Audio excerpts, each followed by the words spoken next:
Бас туған суалу ғимаратына қатты әсер ететін улы заттың төгілгендігі жөнінде хабар түсті.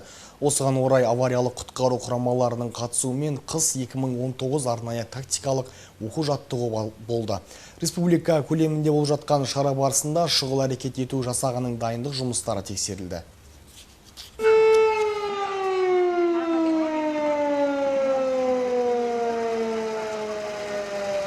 Тасбөгет кентіндегі Қызылорда су жүйесі мекемесіне қарасты ғимараттың ауласына химиялық улы зат төгіліп ауаға тарады. Бұл туралы дер кезінде азаматтық қорғау қызметтерінің барлық диспетчерлік кезекшілік қызметтері құлақтандырылды. Құтқарушылар зардап шеккен 2 адамды қауіпті жерден алып шығып, оған алғашқы дәрігерлік көмек көрсетілді. Басты мақсаты жұмыс жағдайда суды залалсыздандыру, бізде химиялық реагенттер бар.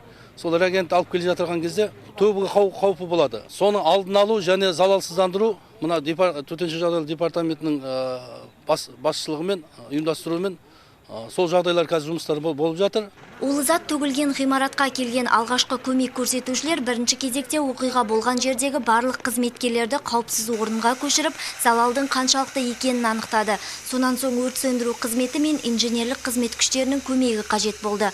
Мамандар химикаттан пайда болған бұлтты жойып, зиянды зат төгілген жерді залалсыздандырды.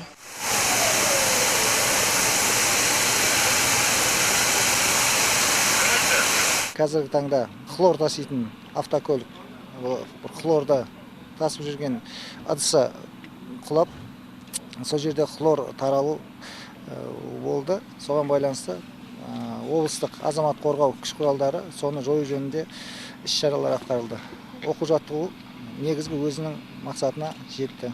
Оқу-жаттығуға барлығы 16 құрылым, 32 техника, 108 адам жұмылдырылды. Сондай-ақ авариялық құтқару құрылымдарының қыс мезгілінде халықты сумен қамту, орын алуы мүмкін апатты жағдайлардың алдын алу шаралары да пысықталды.